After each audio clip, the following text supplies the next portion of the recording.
What is going on, everybody, and welcome to another early signing day video brought to you by CampusToCanton.com. We are covering all of these top prospects on early signing day, and I have the privilege and the honor to talk about my top quarterback going to Penn State, Drew Allar. As I just mentioned, my top quarterback, he is my QB1. Now, based on the other sites, he is 24/7's one, but in the comp score, he is QB4, and he is QB2 at C2C or CampusToCanton.com.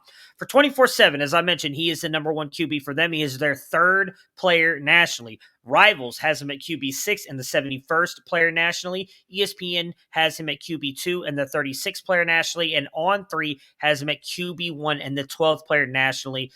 Honestly, he should be our QB1 at the site. That's just me being honest, but we've got one guy that's being a little bit stubborn in his ranking, and it's holding him down a little bit, which is really, really frustrating. But Aller had an incredible senior season. He passed for over 4,000 yards, 48 touchdowns, 7 interceptions. Aller also used his legs more, racking up over 400 yards rushing and 9 touchdowns. Ranking history has been very interesting for him. Coming into high school, he played running back and linebacker, did not start playing quarterback till his freshman year in high school, got his first start as a sophomore on the varsity team. He started out as the 517th ranked player back in 2020 and is shot all the way up to the 26th player, is sitting now with a 98 rating here by 24/7 Sports. So he has really shot up the boards, and that's a lot due to him taking Medina into the playoffs last year in Ohio, and then this year as well, having an amazing senior season. He is entering college already at a good height-weight ratio and has the perfect build when projecting toward the NFL. While he's used his legs more this season, unless it's really a designed run, he is typically does not take off. In fact, he's usually used his legs to bide more time in the pocket, and it's been more of a strategic move against the defense. I think of him more of running as in a Justin Herbert type more than a Josh Allen, which is what he's comped to by 24/7. As a quarterback, though, Aller has everything you want in a new age quarterback. He has a smooth, easy release. He can hit all 3 levels of the field with what looks to be very little effort. He's very impressive with his touch passes in the intermediate parts of the field when he needs to place the ball over a linebacker and in stride with his wide receiver. He is just as impressive throwing the ball deep and placing the ball in the best position for his receiver. While he is good at passing from the pocket, his ability to avoid rushes and buy time is what makes him more exciting. Aller throws well on the run, typically not losing much of his velocity or accuracy as well. He is also adept at throwing from multiple arm slots.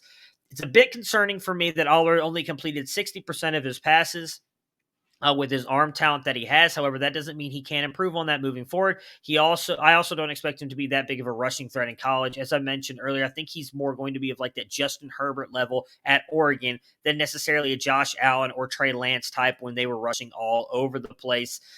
And I do think that he is committed 100% to Penn State. And one of the stories I've heard about him that I really like, me being an Ohio State fan as I am, again, he grew up in Medina, big Browns fan, comes from an Ohio State Buckeyes household. When all the rumors started coming up months ago about Quinn Ewers not being happy there, Ohio State took another run at Drew Allar, and he stayed 100% committed to Penn State, which I can't imagine was easy for him coming again from an Ohio State Buckeye household. It would have been very easy to say, you know what? Yeah, I want to go to Ohio State. It's my dream school. It's where I always wanted to go. No, he stayed committed to Mike Yurcich and James Franklin, which is great news for Penn State. They're getting a very loyal and good kid. So what does this mean for him moving forward, though? The depth chart. They've got Sean Clifford and Christian Valiles. I'm sorry, guys. I don't know how to say his name. But they are currently right there on the depth chart. Sean Clifford is coming back. He's going to be the starter.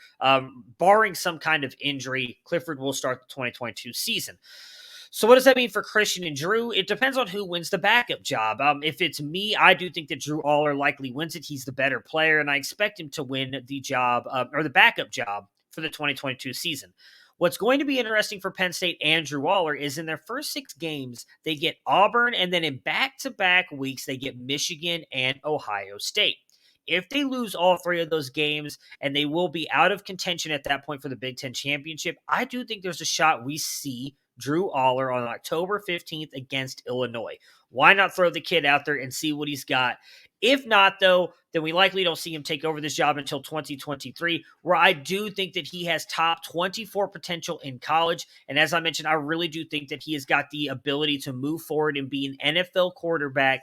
So he's a guy that you are going to want to draft early, and he's going to likely bring you back big returns on the college side and the NFL side. He is going to be, I would think, at worst, a top 5 pick in any freshman or supplemental drafts. And right now, he is going in the 2nd to 4th round in our Campus to Canton startup. So if you want Drew Allar, you are going to have to pay up to get him. But the kid is amazing.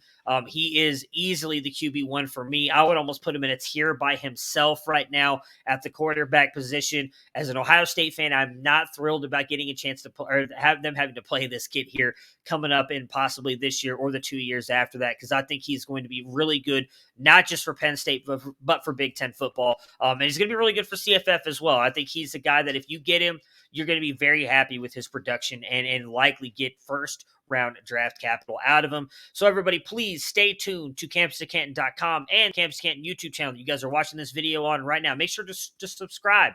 Hit that bell button or the bell icon so that you guys are notified when these videos go live. We're going to have a ton of them.